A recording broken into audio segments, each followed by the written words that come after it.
É com grata satisfação que acolhemos todos vocês nesta tarde e damos continuidade aos trabalhos desse evento, com o professor Guilherme. Vamos lá então. De novo, vocês não correram da chuva, hein? Impressionante. Então tá.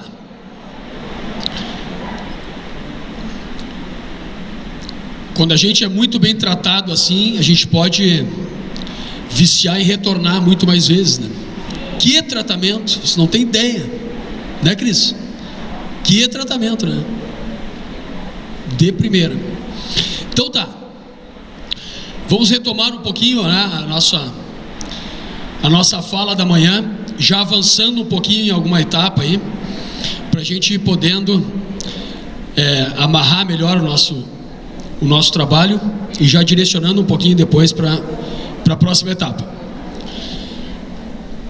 Almoçaram? Aumentaram os níveis serotoninérgicos. Isso melhora a atenção, facilita a memória, melhorou o humor, distensiona. Aqui já vai uma dica, viu, para vocês.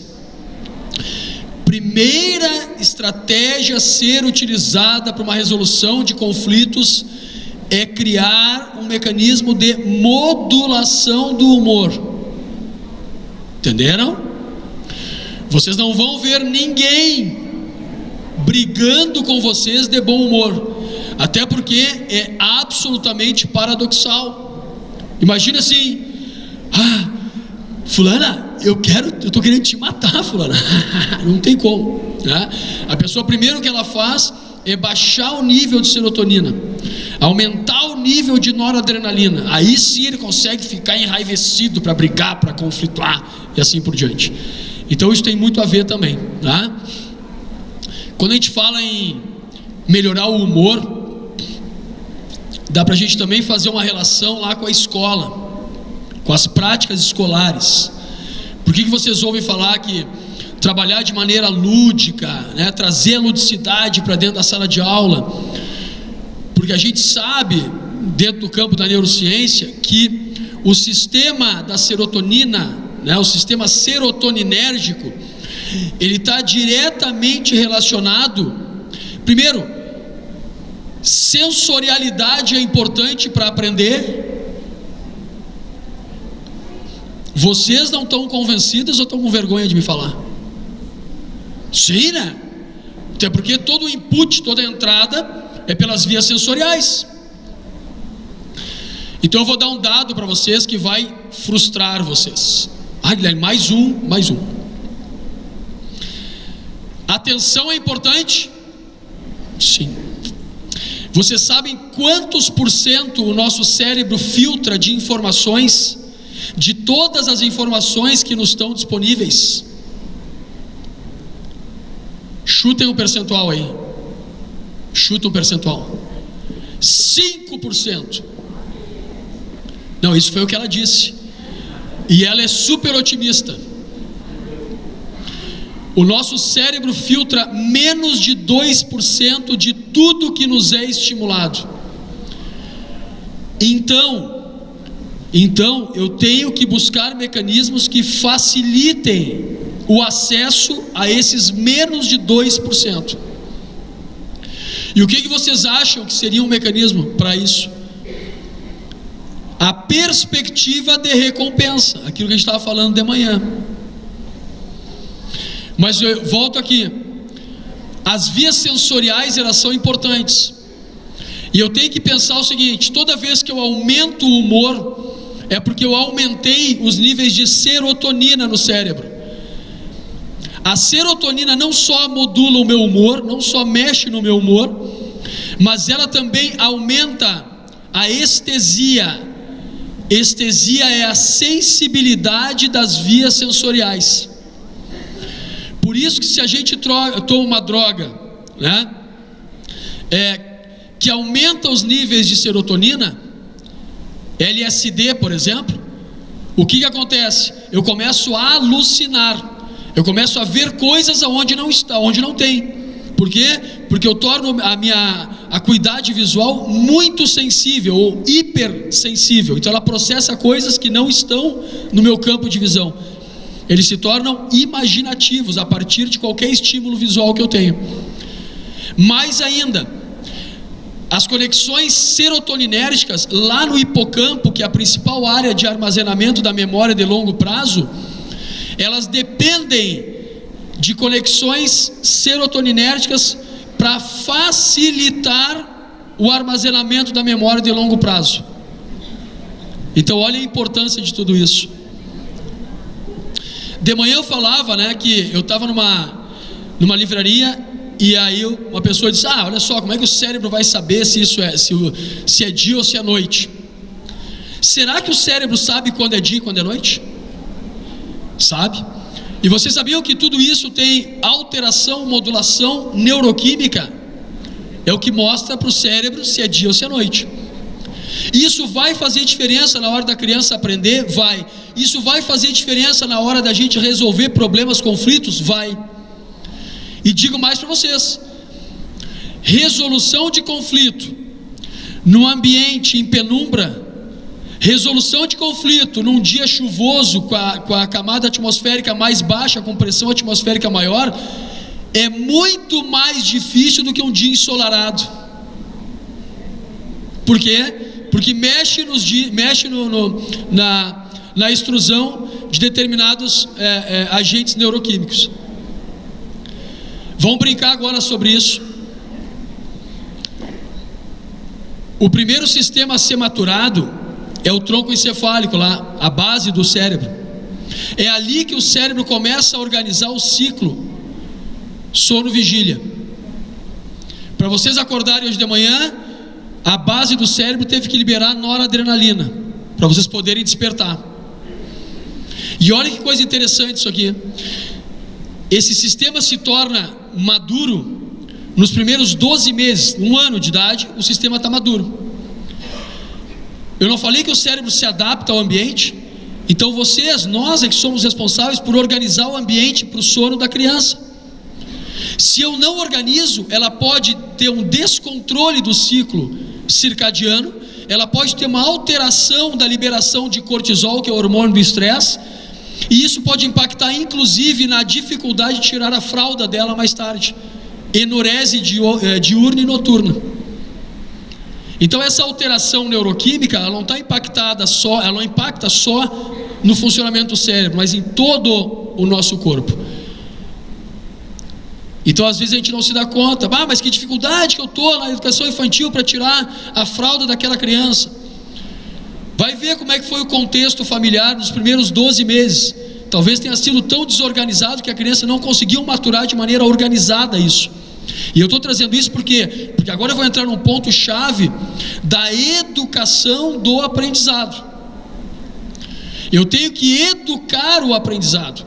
Não adianta só ensinar a criança a aprender, eu tenho que educar aquilo,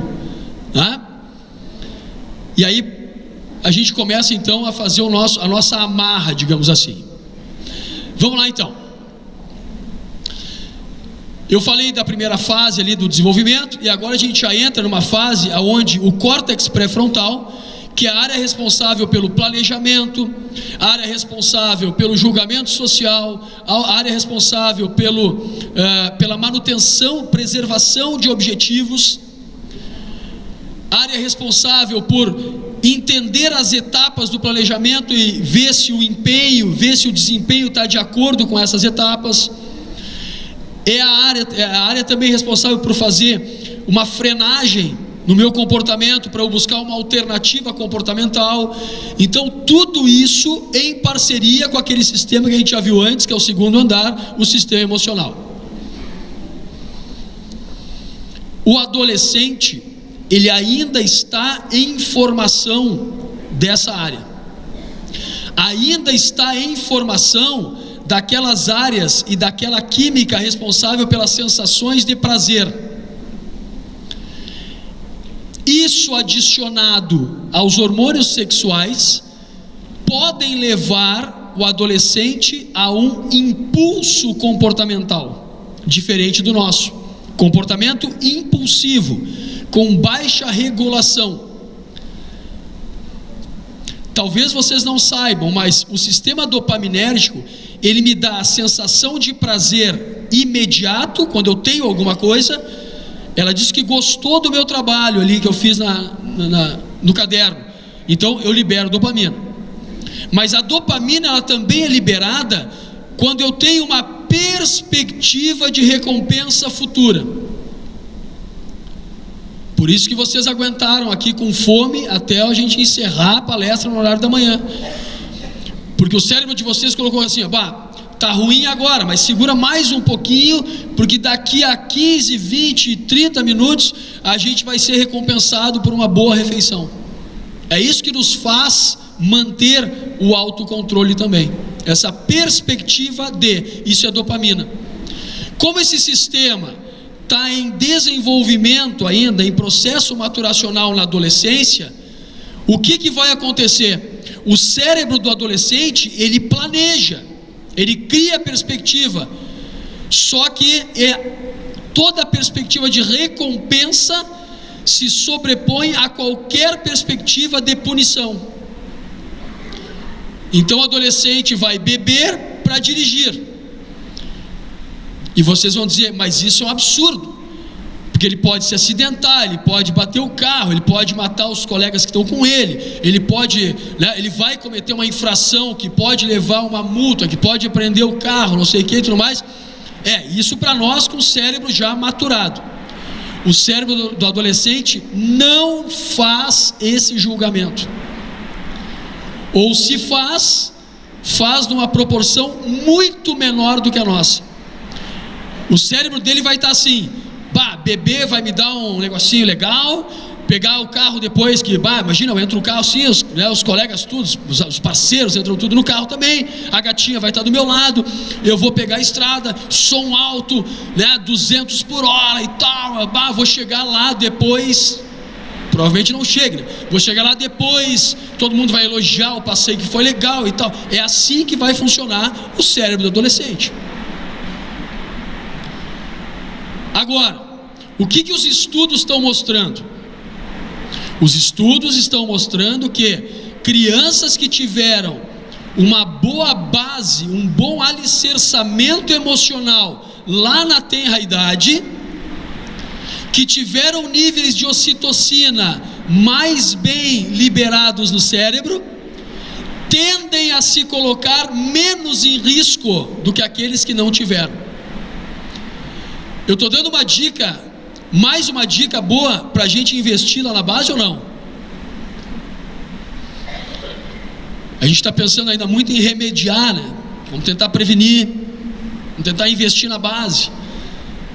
Mas vamos lá, Guilherme, mas eu não posso agora eliminar todo mundo que está aí com comportamento inadequado, comportamento socialmente não desejado, para poder começar a investir nos outros. Então a coisa tem que ser meio simultânea, meio paralela, em paralelo. Bom, então o que eu posso fazer? Vamos voltar lá para a base. Lá pelos 4 anos, eu tenho que começar a tirar a criança da perspectiva, digamos assim, total do prazer. Ela não pode ficar calcada nos princípios do prazer 24 horas por dia. A gente já começa bem antes, a gente não se dá conta, mas quando o bebê chora, e a mãe disse: agora não posso, eu já vou atender, e ele fica chorando no berço ali por mais 30 segundos, vocês estão ajudando o cérebro dele a fazer essa relação de punição e recompensa, que é o que depois a gente vai falar assim, a gente está dando melhores condições para ele lidar com a frustração. É isso aí. Só que nem 8, nem 800. Eu não posso exacerbar nem para o atendimento, nem para a recompensa em demasia, e nem deixar a criança mal cuidada, chorando, por um tempo excessivo. Então eu tenho que fazer, essas coisas acontecerem de maneira gradativa, E aí é onde a gente vai chegar. Eu começo a dizer não para, Esses fonemas para o bebê, para a criança lá de 3, 4 anos, são muito fáceis de identificação. Só tem um detalhe: ele está muito mais no sistema emocional do que no córtex pré-frontal, né? Eu já falei sobre isso, certo? Então tu diz assim, ó, não mexe na flor, ele já foi, o sistema emocional dele está jogando ele para o princípio do prazer, ele vai lá e não está nem preocupado com o teu não. Na verdade, o teu não freia. Tu tem que ter outro mecanismo para fazer a frenagem. Tu verbaliza e tu vai lá numa comunicação tátil sinestésica. Ai, que lindo isso. Tu vai lá e pega ele, arranca ele dali, né? Agora vem um ponto importante. O cérebro não está programado para a busca de recompensa. Vocês já sabem disso. Então, se aquilo ali está me gerando recompensa, é ali que eu vou. E se vocês tirarem a criança dali, tá, e virarem as costas, ela volta para lá. E assim vai, né? E daqui a pouco você diz assim, mas eu já falei, não adiantou nada de falar, né? Ela está direcionando para a perspectiva de recompensa. Como é que a gente pode então ajudar esse cérebro a modular isso? Eu tenho que criar uma alternativa. Então, se não pode mexer ali, eu tenho que fazer a frenagem. Não pode mexer aqui. Ela vai chorar, que maravilha! Aumenta a frequência respiratória, potencializa a ventilação dos pulmões. Gente, oxigena todo o corpo, é excelente. Deixa chorar. Deixa chorar. Não fica com peninha. Peninha quando tu não depois conseguir mais modular um comportamento absolutamente inadequado e ele sofrer as consequências no meio social, fora de casa. Aí a gente tem que sentir pena, porque o meu pai sempre disse isso: o que eu não conseguir te auxiliar, o que a tua mãe não conseguir te auxiliar, né, para todos nós os filhos, né, a vida lá fora vai te ensinar, só que de uma maneira muito mais pesada. Então aproveita que a nossa amorosidade aqui é maior, né, do que a do mundo lá fora. Então eu estou dando dicas para a gente poder construir uma perspectiva dentro da própria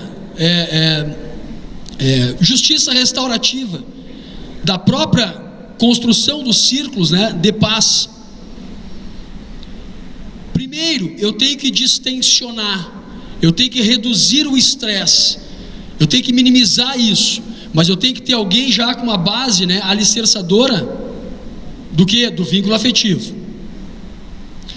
Se essa criança tem um bom vínculo afetivo com seu pai e com a sua mãe, ela vai chorar pelo senso punitivo de não poder mexer ali, mas não por não gostar da mãe ou do pai. Agora, a mãe e o pai vêm e dão outra possibilidade. Não, isso aqui, tu pode brincar com isso aqui e tal, né? Se ela sentir que foi recompensador, que foi prazeroso, ela já despreza aquilo lá. Vamos para a neurociência agora, porque a gente está muito na parte didático-pedagógica. Vamos para a neurociência. Estou indo lá, porque me chamou a atenção. Fui para fazer essa ida, para gerar esse comportamento, sempre numa perspectiva análoga. Você pode fazer uma analogia, por exemplo, com o crime, com a infração e assim por diante. Podem fazer, porque está tudo certo. Vou lá por alguma intenção. Para fazer isso, eu vou acionar o que nós chamamos de mapas neurais. Vai passar toda uma química para poder fazer a ativação. Mexi lá. Vou fazer uma outra. Bati na câmera e derrubei a câmera. Foi prazeroso para mim. O que vocês acham que acontece com esses mapas neurais que me levaram a fazer isso? Eles se fortalecem ou eles se desfazem? Se fortalecem. Por quê? Porque a recompensa é dopamina. A dopamina traz junto a serotonina, que traz junto a acetilcolina. Então eu estou reforçando os mapas neurais de um comportamento socialmente não desejável, mas que me traz recompensa. agredir alguém é recompensador? Pode ser. Pode ser. Imagina o Guilherme, que não teve uma base de construção emocional para poder, entender bem o que é ser amado, ser acolhido e que a ínsula faz isso. O Guilherme faz alguma coisa para o outro e a minha ínsula, ela não dispara mais atividade. Ou seja, o Guilherme está dessensibilizado para o mal. Porque o Guilherme não vai, se a ínsula anterior não ativou depois que eu agredi ele, é sinal que eu não vou ter o sentimento de culpa. A primeira coisa que eu tenho que ter para fazer um reparo de um comportamento ruim é o sentimento de culpa.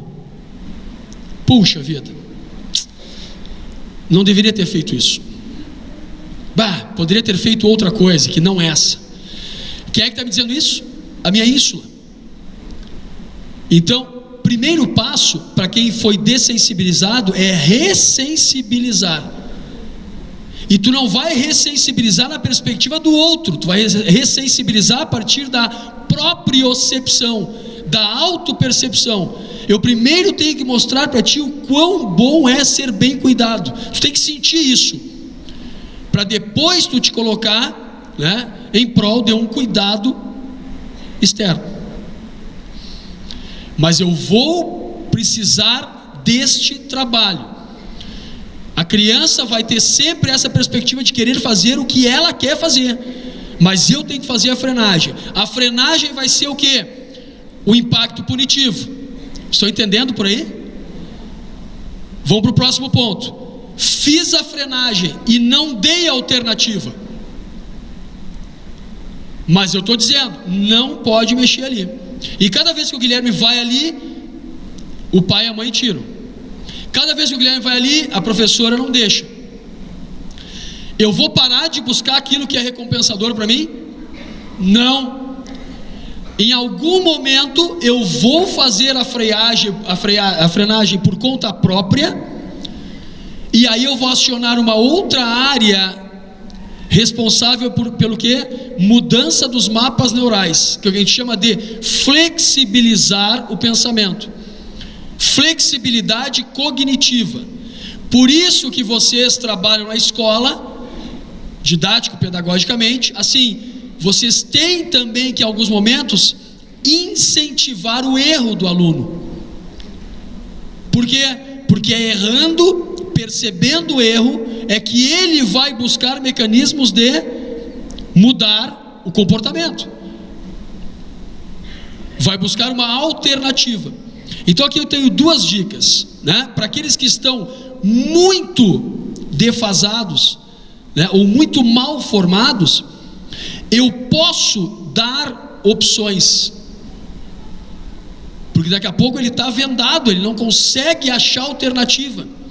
Por exemplo, se eu pegar uma pessoa deprimida, não, olha só, tu tem que mudar o teu comportamento, tu tem que fazer outras coisas. Isso não quer dizer nada para um cérebro deprimido. Então seja mais direto. Nós temos que ir numa festa ali, tu vai comigo, vamos lá, vou lá te buscar. Então tu está dando alternativa. Esse cérebro que tem dopamina e serotonina mais baixa, porque é depressivo, vai na festa, gosta da festa, aumenta, sente a sensação de prazer, ok? Se ela voltar para casa, o ambiente absorve de novo para depressão. É o que acontece nas reincidências ao crime. Se voltar para o mesmo espaço originário, o mesmo contexto originário, o contexto absorve. Vocês não podem esquecer o que eu falei antes. O Guilherme que está aqui não é o Guilherme que vai para a praça. O ambiente ajuda a moldar o comportamento. Agora, para aqueles que já têm um pouquinho mais de discernimento, para aqueles que já têm uma formação um pouquinho melhor, que teve um deslize aqui, um deslize ali, o que a gente pode fazer? Não pode mexer ali, te vira, busca uma alternativa para fazer outra coisa que tu gosta de fazer.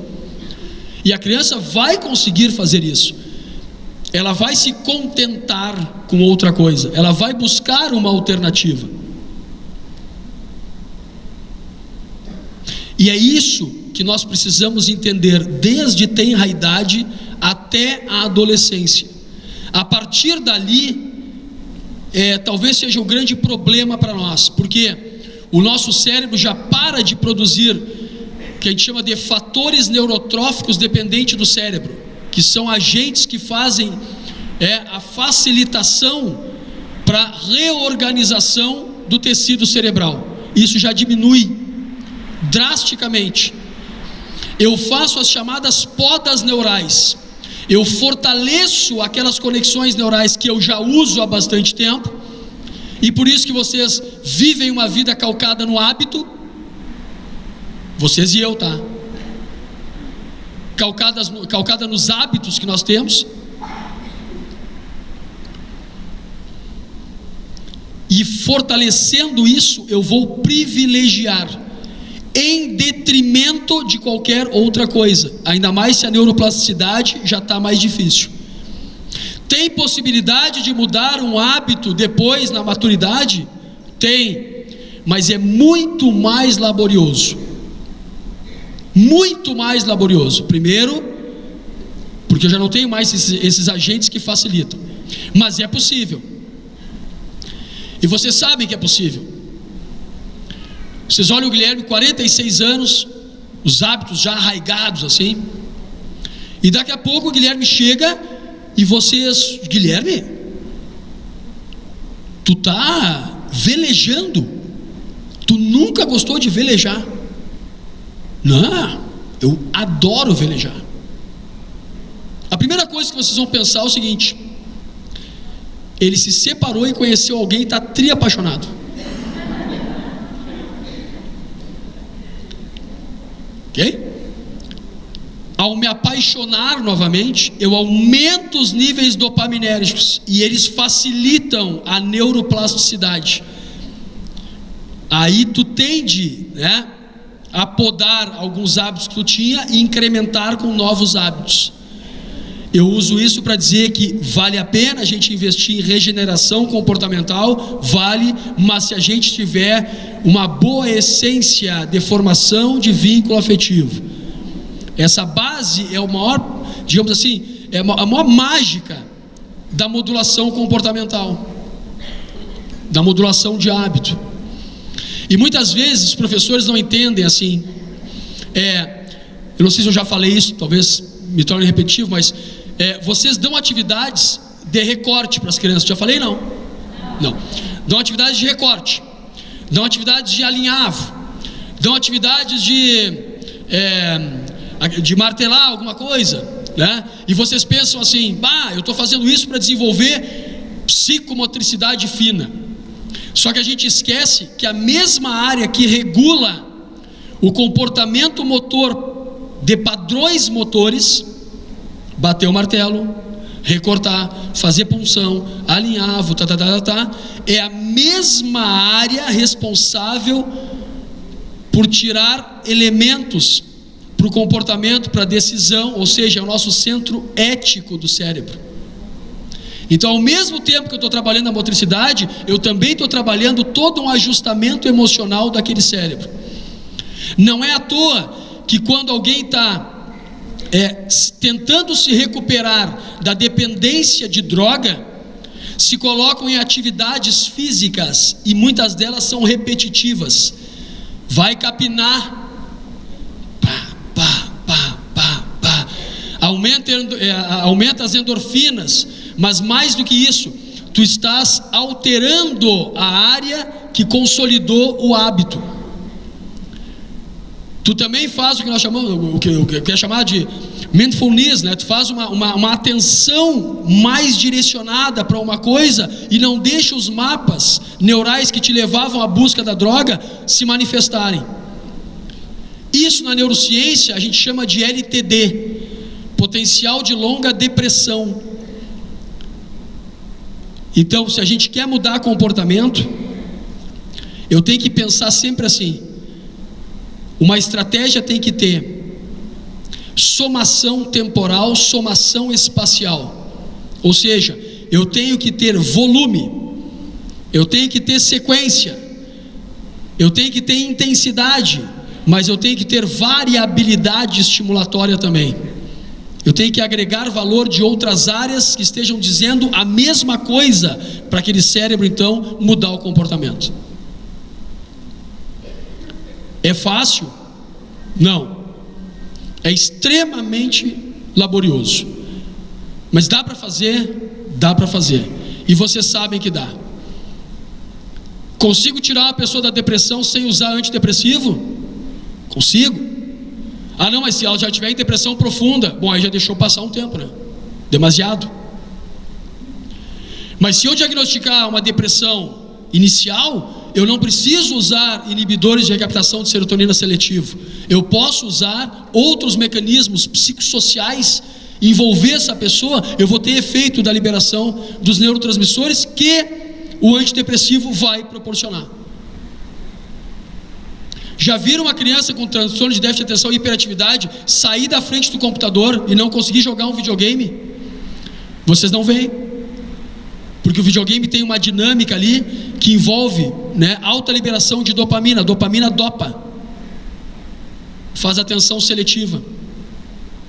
Então nós temos outras formas, né, outros recursos para poder auxiliar esse cérebro a uma modificação para aquilo que nós queremos. Eu fui convidado para vir para esse projeto, né, de justiça restaurativa lá com o Dr. Leoberto. É o Escola Mais Paz que está acontecendo nos territórios lá em Porto Alegre e Grande Porto Alegre.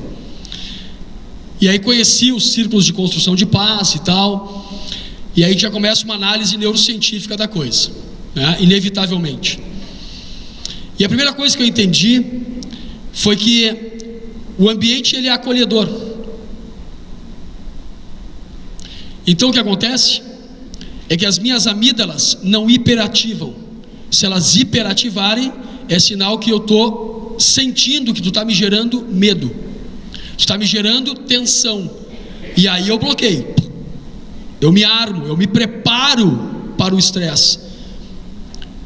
Essa configuração do círculo, ela atenua isso, ela reduz esse potencial de aversão. Então eu posso ainda não estar tendo impacto recompensador, mas eu estou tendo menos impacto punitivo.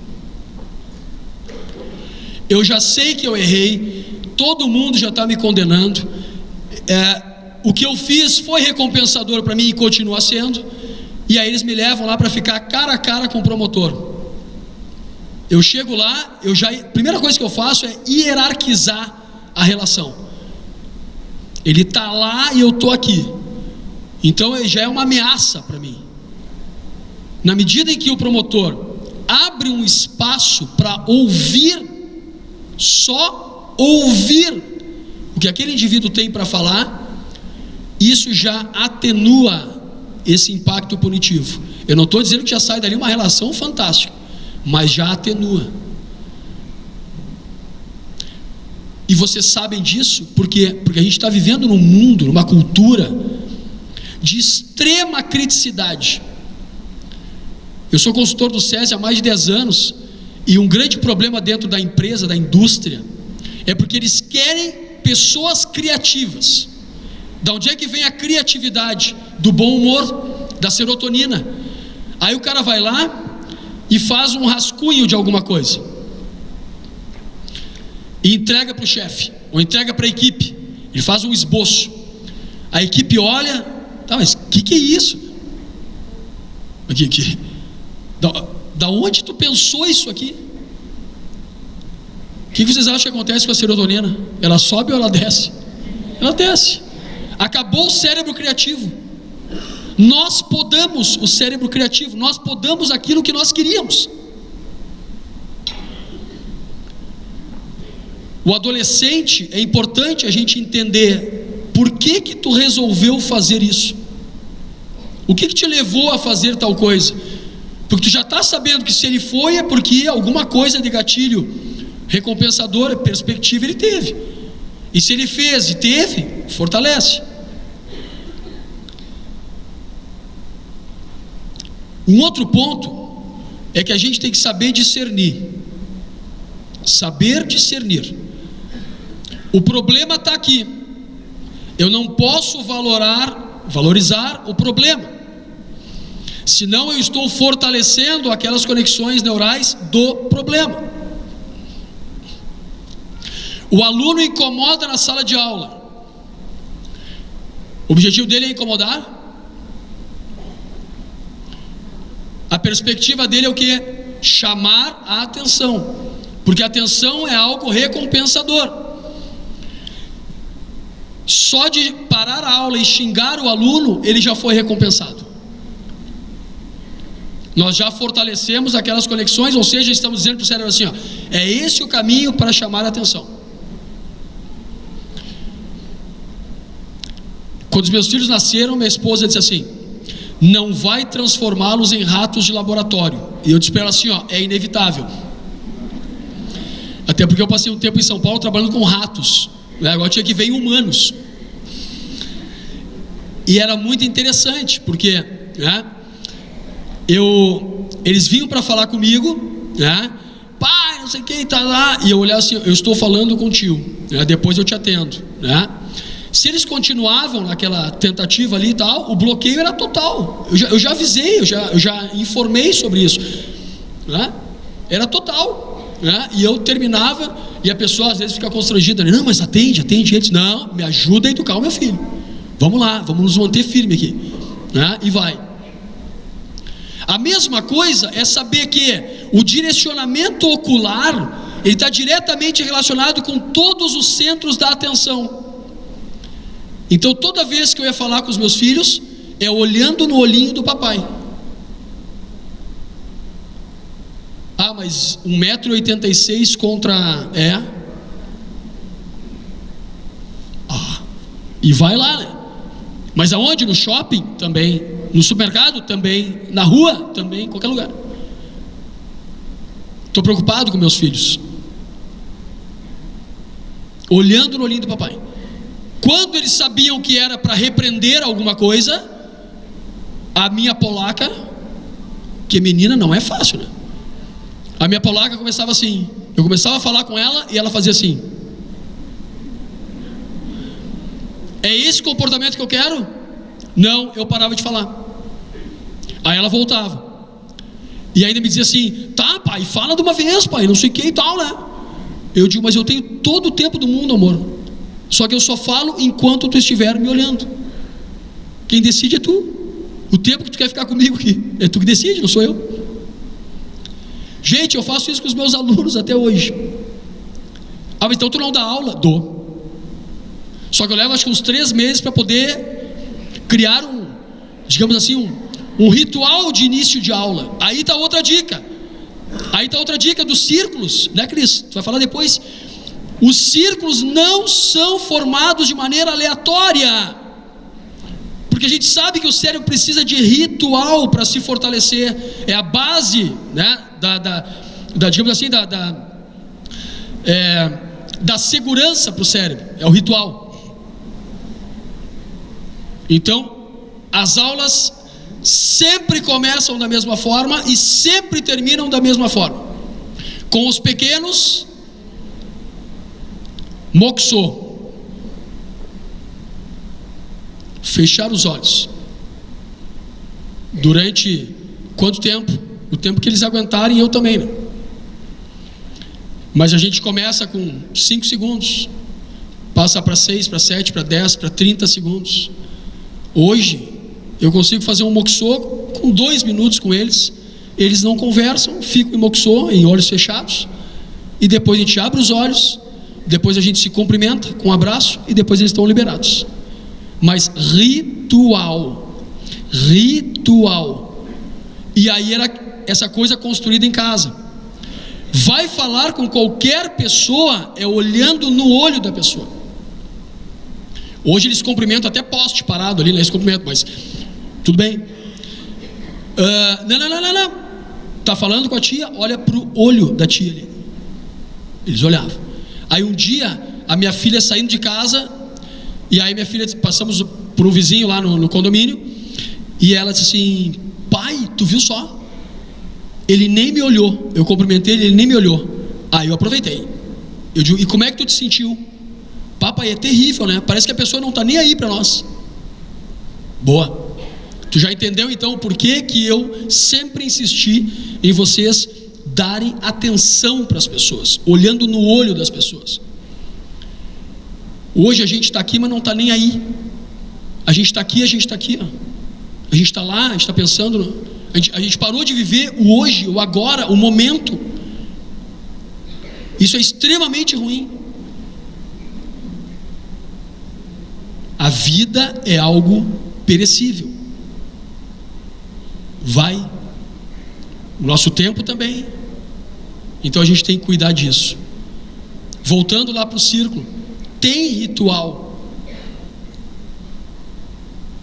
Voltando lá para o círculo. Tu sabe que tu dando, né, essa perspectiva de que tu só vai falar enquanto todos estiverem te olhando, tu só vai fazer enquanto tudo estiver direcionado a ti.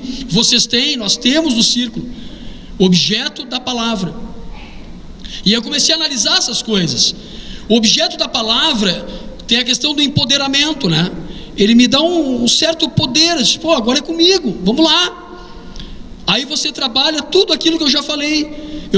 Se eu não tenho o que falar, eu tenho que buscar uma alternativa, eu tenho que fazer uma flexibilidade cognitiva e trazer alguma coisa para o grupo, porque o grupo está dependendo de mim, o grupo está me ouvindo. E mais, tu está trabalhando com os outros também, o freio inibitório.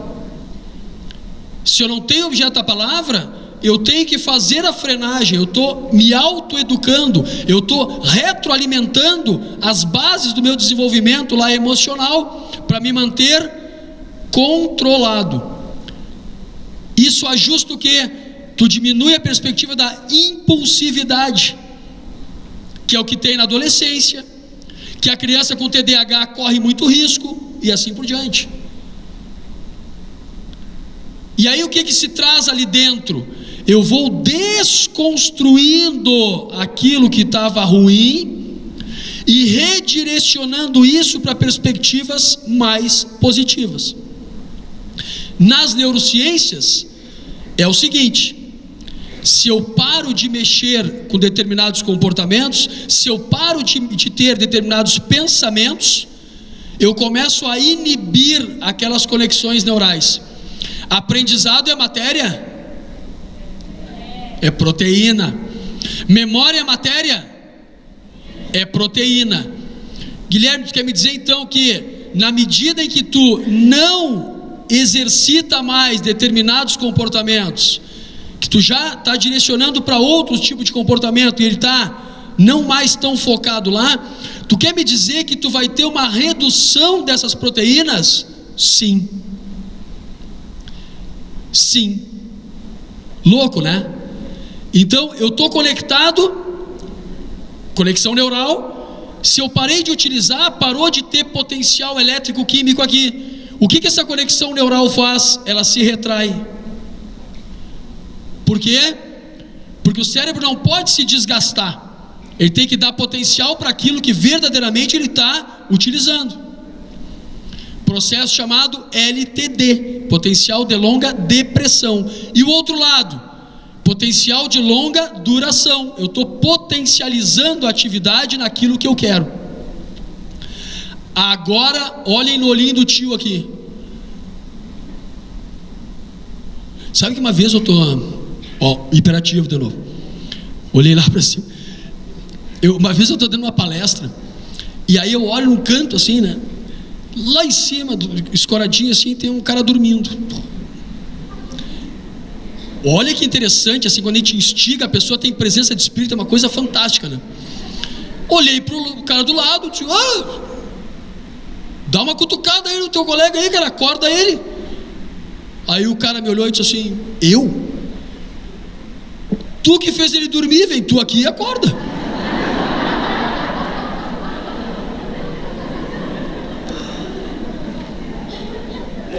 Que presença de espírito, né? Uma coisa fantástica assim, né? Aí é aquele negócio, não mexe com quem está quieto. Não faz. Não vai. Né? Bom, mas olhem no olhinho do tio aqui. E não confundam as coisas. Eu falei que as conexões que eu não estou usando, as conexões que eu não estou privilegiando, elas se retraem. Eu falei isso? E só isso. Vocês não coloquem palavras na minha boca. Está vendo a mãozinha aqui? A conexão não está mais lá, mas a mãozinha está aqui. O bracinho está aqui. Estão entendendo a jogada? Estão entendendo onde eu quero chegar? Na medida em que eu tiver a oportunidade e for estimulado, eu reativo. Na neurociência a gente chama isso de traços de memória. Isso acontece muito com os nossos traumas. Passei por um trauma, eu vou desconstruindo os mapas que me levam à angústia desse trauma. E tal, né? Então eu vou desconstruindo. Vou fazendo uma retração, vou retraindo os mapas, mas eles estão ali. Qualquer coisa que associe ao trauma pode voltar. Por isso que eu tenho que buscar salutaridade ambiental para eu dar manutenção. E vocês querem ver como o cérebro é uma coisa tão maluca?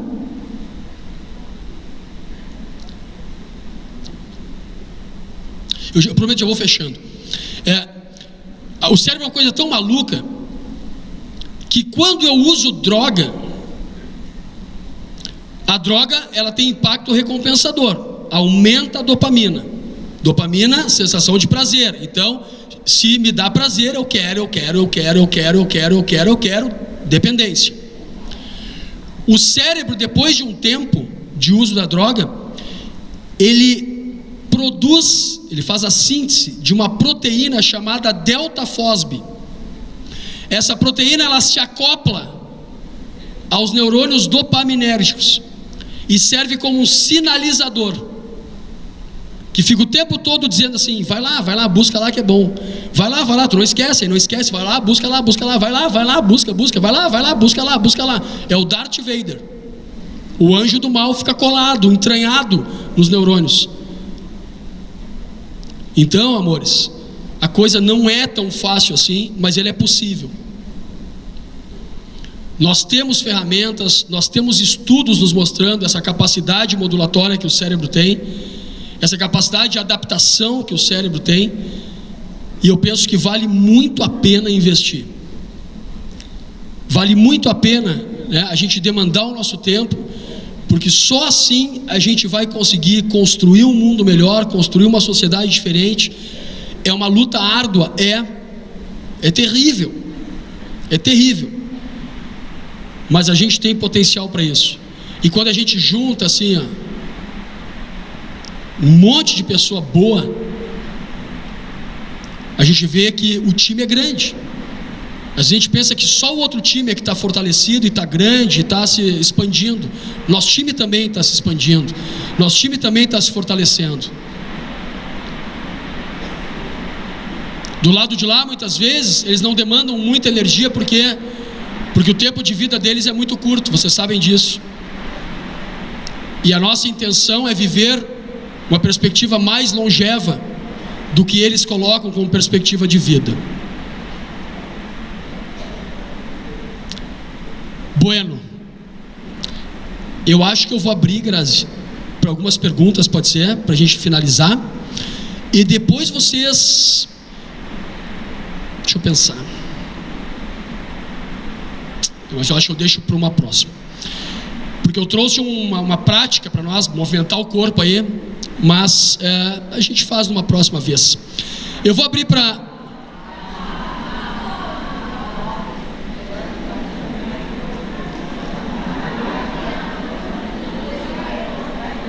Como a secretária disse que não vai ter outra vez, então eu vou fazer hoje. Olha só. Eu acho que... Cadê as meninas? Eu acho que eu poderia abrir então para questionamentos, para alguma fala de vocês aí, pode ser? E me coloco à disposição então. Só me permita uma frase minha. Mas que ego, né?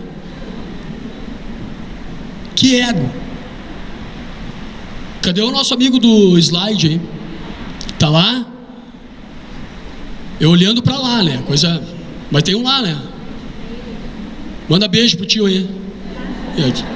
Tá vivo, tá lá. Dá sol... Ah, já tá aqui. Tá. O cara é muito rápido. Isso. Vocês viram que depois que mieliniza os neurônios, a velocidade de processamento é muito mais rápida. Já botou. Gosto muito dessa frase do Hurt, que diz, né, ensinar sem levar em consideração o funcionamento do cérebro seria como tentar desenhar uma luva sem levar em consideração, né, o formato da mão. O mesmo se aplica para a perspectiva de como é que eu vou, né, buscar modular comportamentos, se eu não sei como é que o cérebro funciona. Então fico honrado e fico muito feliz, né, de conseguir também trazer um pouquinho da neurociência para dentro dessas propostas todas, que já são riquíssimas, e a neurociência pura. Vocês já fazem neurociência. Eu dizia para o Leoberto lá, cara, o que eu estou fazendo aqui, cara? Vocês já fazem tudo isso, vocês sabem de tudo isso, né? A gente só vem para dar aquele pitaco mais de laboratório, assim, essa coisa mais de evidência de laboratório, e que isso é bobagem, né? E estou muito frustrado também com a questão da academia. A gente fica muito preso, né, nessa parte do laboratório, do cientista escrevendo para cientista, né, e a gente não tem a oportunidade de dialogar de maneira mais aberta, com uma tradução melhor, né, para o público que verdadeiramente vai utilizar isso tudo. Você sabe por que crianças espelham letras e números? Tá, eu conto na próxima. Eu vou começar a instigar vocês, a gente não sabe mais daqui, né? O cérebro não é programado para assimetria. O cérebro é programado para simetrias. Nas minhas aulas eu falo depois por que a gente trabalha, faz o exercício de traçados gráficos com comparativos entre os traços gráficos. Porque tu quer criar uma dissociação para não ter mais interferência entre o hemisfério direito e o hemisfério esquerdo. E olha que coisa louca, se tu pedir para uma criança pegar um objeto, pega a garrafa lá para mim, por favor, ela vai lá, pega sem falar nada, te entrega ou faz o que tu fez, é muito provável que a área de reconhecimento do objeto tenha sido o giro fusiforme esquerdo. Agora, se ela verbalizar alguma coisa acerca do objeto, ela está usando já o córtex pré-frontal e o giro fusiforme, o giro fusiforme direito se não falar e o giro fusiforme esquerdo se falar, junto com o córtex pré-frontal. A linguagem toda se estabelece no hemisfério esquerdo, mas o hemisfério direito é muito mais amalgamado, é muito mais conectado entre ele no início da vida. Então o processo emocional é muito maior, a linguagem é uma coisa mais linear, mais lógica. Agora, eu não preciso do ritmo para poder ler? Sim ou não? Ou é só a sintaxe? O que eu preciso então? Qual é o outro agente? A prosódia. Então, a sintaxe toda é hemisfério esquerdo, a prosódia hemisfério direito. Então, essa relação de uma coisa com outra é que dá a combinação geral para o processo da linguagem, da escrita, da leitura e assim por diante. Bueno, e outra que eu vou falar para vocês, essa não é minha, mas aqui é minha, para a gente encerrar, é o seguinte: em todos os meus slides final de aula, eu coloco essa minha frase.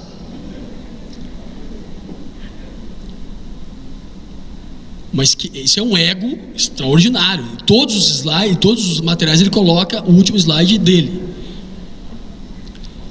A ciência orienta. O afeto é que transforma. Muito obrigado.